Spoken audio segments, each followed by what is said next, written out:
안녕하세요. 결혼한 지 2년 만에 이혼하고 지금은 다시 자유로운 싱글 라이프를 즐기고 있는 30대 여성입니다.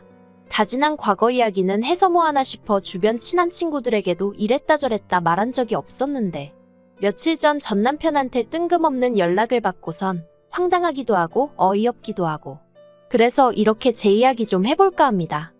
이미 헤어져서 남남이 되었지만 편의상 남편이라고 칭해볼게요.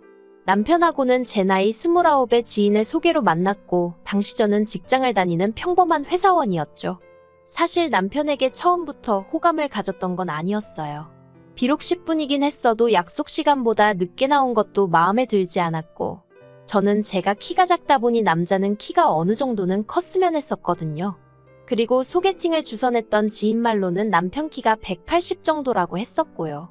하지만 막상 만나보니 정말 많이 쳐줘봐야 175나 될까 싶은 게 그래서 여러 가지로 소위 빈정이 상했었달까요. 하지만 그럼에도 불구하고 이내 결국 저는 남편에게 마음의 문을 열 수밖에 없었습니다.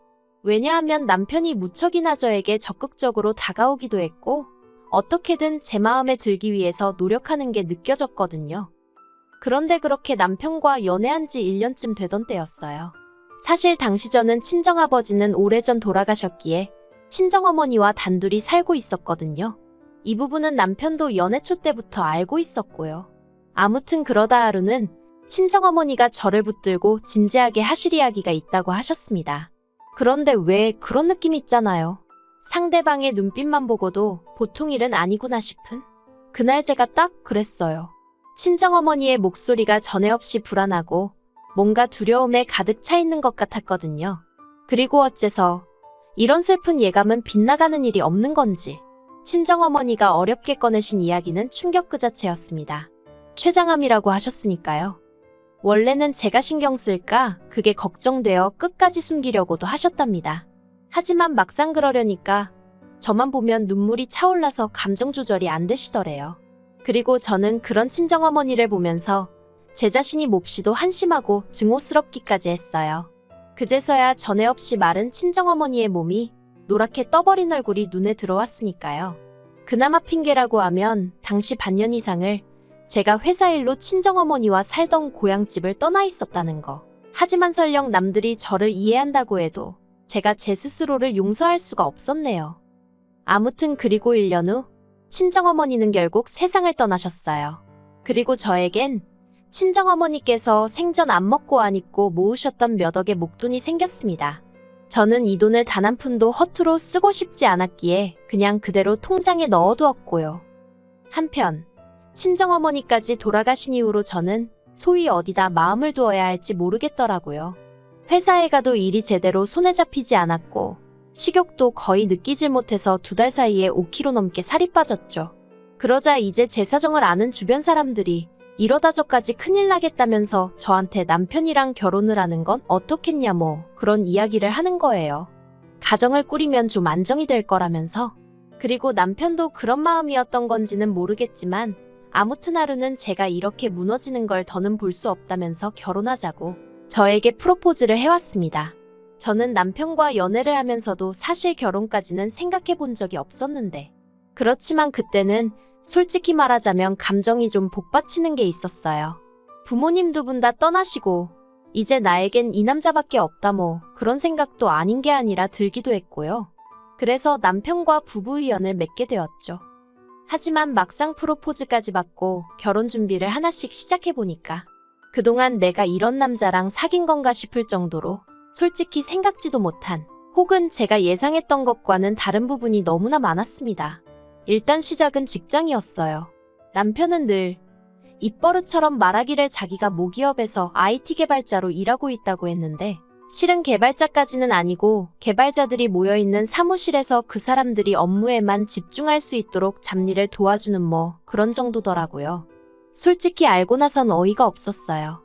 하지만 남편은 제가 얼마나 자기한테 관심이 없었으면 그걸 착각하고 있었냐며 오히려 제 탓을 하대요. 자기는 예전에 분명히 개발자가 아니라 개발자 비슷한 그런 일을 한다고 몇 번이나 저한테 말했었다면서요. 그러면서 저더러 제가 대충 들어놓고 왜 갑자기 사람을 거짓말쟁이로 몰아가며 실망이네 어쩌네 하는데 당황스럽기도 하고 정말 내가 잘못 기억하고 있는 건가 싶은 게. 아무튼 그래도 이때는 그래 직함이 뭐가 중요한가 중요한 건 성실함과 사람됨됨이지 생각하고 제 스스로를 납득시켰습니다. 한심하게 들리겠지만 솔직히 말하자면 남편에게 세뇌라도 된 건지 괜한 사람을 잡았나 싶은 생각에 미안한 마음까지 들더라니까요. 그런데 그게 다가 아니었습니다.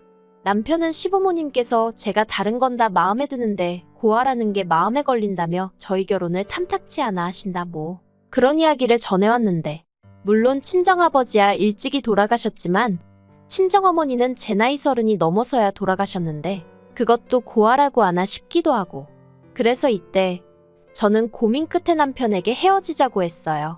솔직히 정신적으로 이래저래 스트레스도 심했고 제가 달리 바꿀 수 없는 부분을 문제 삼아 결혼을 반대하신다 하니 뭘 어떻게 해야 할지 아예 방법을 모르겠었거든요. 그런데 남편이 저를 붙잡았습니다. 이렇게 쉽게 포기할 거냐면서 자기가 어떻게든 시부모님은 설득해보겠다대요. 그리고 대략 2주 정도의 시간이 흘러 만나게 된 남편의 표정은 무척이나 복잡해 보였습니다. 제가 시부모님이 뭐라고 하셨냐고 솔직히 말해달라고 했어요. 도저히 나를 며느리로 받아들이고 싶지 않으시다 하시면 어쩌겠냐고 놔주겠다고 하면서요. 그러자 남편이 그건 아니랍니다. 시부모님께서는 그렇게 죽고 못 사는 사이면 어쩌겠냐면서 할테면 하라고 하셨다나요. 하지만 덧붙이시기를 대신 금전적인 지원은 10원 하나 못 해준다고 그러시더래요. 그러면서 남편이 그래도 괜찮지? 우리 힘으로 시작해보자 그러는데 제가 이땐 정말 멍청하게도 그냥 어쨌든 남편이 허락을 받아왔다는 게 고맙기도 하고 시부모님하고 부딪히는 일이 쉽지만은 않았을 텐데 미안하기도 하고 그래서 금전적인 지원이 좀 없으면 어떤가 그렇게 단순히 생각을 했지 뭐예요. 남편은 저에게 자기가 모아놓은 돈이 1억이 있다고 했고 그래서 그럼 그 1억에 제가 가진 돈 중 2억을 더해 작은 아파트 하나를 사면 되겠다고 생각을 했어요. 원래는 대출을 받으려고 했는데 남편이 하는 말이 돈이 아예 없으면 모를까. 그것도 아닌데 이자까지 내가면서 대출을 왜 받냐고 하도 반대를 해서 그냥 제가 좀 더 보태는 걸로 얘기가 되었죠. 그리고 청첩장이 나온 이후론 남편하고 계속해서 눈품발품 팔아가며 부동산을 돌아다니기 시작했어요. 그런데 막상 마음에 드는 집을 발견해 계약을 하려니까 남편이 이 핑계 저 핑계를 대며 자꾸 돈을 안 보내주는 거예요. 결국 기다리다 못한 아니 참다 못한 제가 왜 돈을 안 보내고 자꾸 질질 끄냐고 단도직입적으로 물었습니다. 그랬더니 남편이 한다는 말이 실은 자기가 자존심이 상했었대요. 제가 2억을 보태는데 자기는 1억밖에 못 보태는 상황이 쪽팔렸다나요? 그래서 어떻게든 하다못해 돈 1,000만 원이라도 더 마련해보려고 주식을 했다면서 어이가 없었죠. 그 말을 들은 제가 왜 상의도 없이 그랬냐고 지금이라도 팔고 얼른 정리하라고 했어요. 그리고 그 돈으로 집이나 빨리 계약하자고 했죠. 그랬더니 한다는 소리가 정리는 못한답니다. 순식간에 30%가 빠져서 뭐 기다리면 오를 주식이라서 지금 빼는 건 진짜 멍청한 짓이라나요. 화도 나고 답답하고 진짜 뭐라고 말을 해야 할지 모르겠더라고요. 하지만 어리석게도 파혼까지는 생각을 못했어요. 가장 먼저 사람들 눈이 무섭기도 했고 또 남편은 남편대로 미안하네 어쩌네 하면서 앞에서 어린애처럼 엉엉 울어대니 차마 모질게는 못 대하겠더라고요. 그래 이 사람도 어떻게든 잘 좀 해보려다가 이렇게 된 걸 텐데 내가 이해해주지 않으면 누가 이해해주겠나 싶은 생각도 들고 그래서 결국 신혼집은 제가 해가기로 하고 그렇게 저희는 시골을였습니다. 그런데 결혼한 지 반년쯤 지났을 때예요. 남편이 부쩍 회사 일이 힘들다며 불평불만이 많아지더라고요. 다른 직원들이 자기를 무시한다 어쩐다 학벌 가지고 사람을 깔본다 뭐한다. 그런데 저도 회사 생활을 하고 있었으니까 남편 이야기를 들어보면 딱히 무시를 한 것 같지도 않았고 까놓고 말해서 남편이 자격지심이 있는 것처럼 느껴지더라고요. 그래서 언젠가 한 번은 남편에게 자기가 상황을 보는 방식을 한번 바꿔보라고 아니면 자기도 이참에 공부를 더 해보던가 했는데 저더러 네가 로봇이냐며 공감은 고사하고 어떻게 그렇게 정떨어지게 말을 하냐며 아주 길길이 날뛰더라니까요. 그래서 더는 그렇게도 조언할 수가 없었고 그저 남편의 앓는 소리 죽는 소리를 들어주기만 했는데 그러다 하루는 남편이 폭탄 선언을 해왔습니다. 회사를 저랑 상의도 없이 때려쳤다는 거예요. 상사한테 찾아가 하소연을 했더니 저리 싫으면 중이 떠나라고 했다나요. 그리고 그 말을 들으니 상사마저 나를 무시하는구나. 내가 못 때려칠 것 같아서 저런 소리를 하나 싶은 게 울컥했다면서. 그래서 그냥 내 떠납니다 하고 나왔다고요. 어이가 없어서 제가 어떻게 그럴 수가 있냐고 했어요. 회사 생활을 기분 내키는 대로 하는 사람이 어딨냐고. 나라고 좋아서 다니겠냐고. 하지만 이미 벌어진 일을 어쩌나 싶어 더는 따지지도 않았습니다. 어차피 이렇게 된 거 이참에 공부를 하든 뭐라든 해서 이직이나 하라 했죠. 그리고 대신 집에 있는 동안 서툴러도 괜찮으니까 살림 좀 도와달라고. 그랬더니 알겠다대요. 하지만 살림은 고사하고 남편은 그 어떤 일도 하지 않고 하루하루를 보내기 시작했습니다. 남편은 제가 출근할 때까지도 일어나지 않았고 퇴근 후에 집에 오면 절 기다리는 건 설거지거리로 가득한 싱크대와 여기저기 던져져 있는 일거리뿐이었거든요. 게다가 남편이란 작자는 저에게 왔어라는 한마디도 하는 둥 마는 둥 하며 게임만 처하고 있을 뿐이었죠. 그래도 처음엔 모처럼 쉬는 거니 저럴 수도 있지 하고 생각했습니다. 그런데 그 기간이 2달을 넘어가니까 제 인내심도 점점 바닥이 나더라고요. 그래서 결국 남편더러 언제까지 이렇게 살 거냐고 물었더니 남편 하는 말이 가관이었습니다. 뭐가 문제냐는 거예요. 어이가 없어서 그럼 지금 이게 문제가 없어? 하니까. 자기도 나름대로 주식도 하고 있고 당장 벌이가 없어서 그렇지 하나만 터지면 어쩌고 그러는데 기가 차서 말도 안 나오더라니까요. 그런데 그때 남편이 꺼낸 말이 더 어이가 없었습니다. 뜬금없이 아파트를 공동명의로 해달라는 거예요. 어이가 없어서 내가 왜 그래야 하냐니까. 이 집에 자기 건 하나도 없지 않냐면서. 그러니까 회사에서 느꼈던 소외감이 집에서도 느껴진다나 어쩐다나요. 그러면서 계속해서 공동명의 타령을 해대는데 정말 황당해서 기가 막히더라고요. 이 아파트를 누가 무슨 돈으로 산 건지 자기도 뻔히 알면서 어떻게 저렇게 아무렇지도 않다는 듯 공동명의 타령을 하나 싶은 게. 그래서 제가 양심도 없냐고 한마디 했어요. 탐낼 걸 탐내야지 공동명의라니 가당치도 않다 했죠. 그리고 그때부터 저는 저대로 남편은 남편대로 감정이 격해졌습니다. 남편은 제가 자기를 무시했다며 저나 회사 사람들이나 다르게 하나 없다며 분노했고 저는 남편이 말도 안 되는 억지를 쓰는 게 용납이 안 됐어요. 평소처럼 어르고 달랠 수도 있었겠지만 돌이켜 생각해보면 그날은 저도 컨디션도 별로였고 뭐랄까 모든 게 타이밍이 안 좋았던 거겠죠. 평소처럼 져주기도 싫었고 그냥 넘어갈 수가 없었습니다. 그래서 저도 한치도 물러서지 않았는데 그때였어요. 벼랑간 눈앞이 번쩍하더니 제가 쓰러졌습니다. 남편이 제 뺨을 때렸거든요. 처음엔 순간 상황 판단이 안 됐어요. 뺨은 얼얼하지 귀는 멍하지. 태어나서 처음 겪어봤기에 황당하고 어리둥절한 마음도 있었죠. 그런데 눈앞에 씩씩거리는 남편을 보니까 내가 맞은 거구나 싶은 게 그제서야 뺨은 욱신거리고 눈에서는 눈물이 쏟아졌습니다. 제가 남편더러 미쳤냐고 소리를 찔렀어요.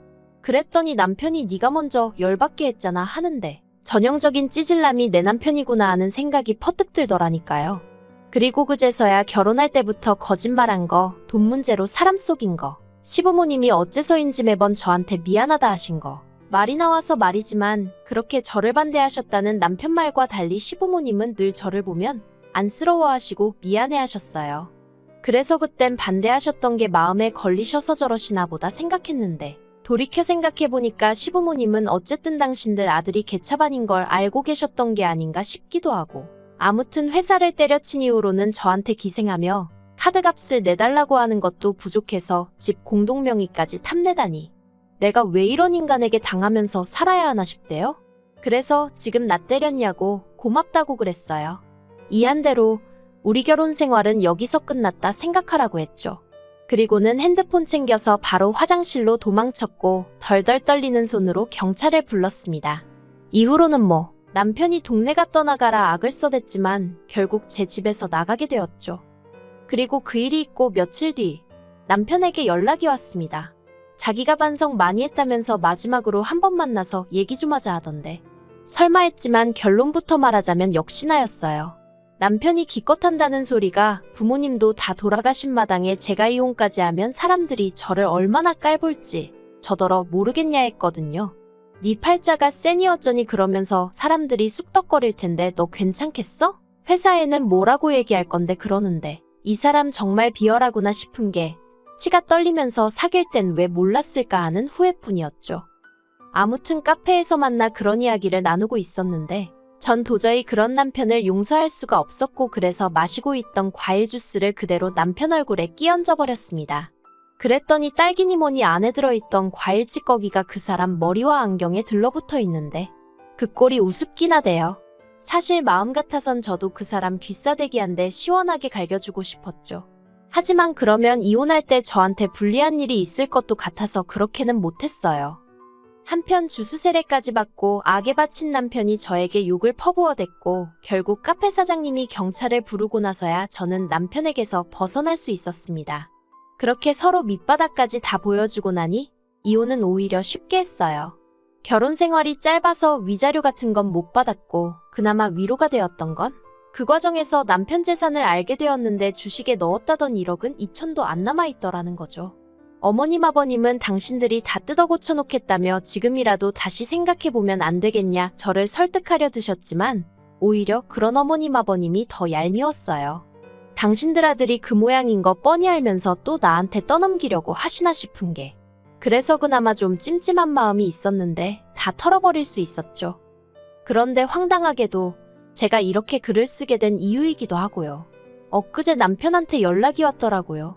자기가 정말 반성 많이 했다면서 한 번만 기회를 달랍니다.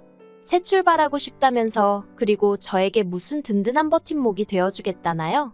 혼자는 힘들지 않냐면서 이번엔 아이까지 낳고 정말 완벽한 가정을 꾸려보자 이러는데 소름이 끼치더라고요. 그래서 오늘 오전 핸드폰 번호도 바꾸고 집도 내놨어요. 당분간 회사 때문에 어디 멀리 가지는 못하겠지만 제가 죄를 지은 것도 아닌데 숨어 지내야 하나 싶은 심정이네요. 요새 제정신 아닌 사람들 많으니까 조심하는 것도 나쁘지 않겠다 싶어서요. 서글프지만 제 인생 돌아가신 부모님만큼이나 관심 가져줄 사람은 없다고 생각하고 그러니 더 독하게 마음 먹고 살아가렵니다.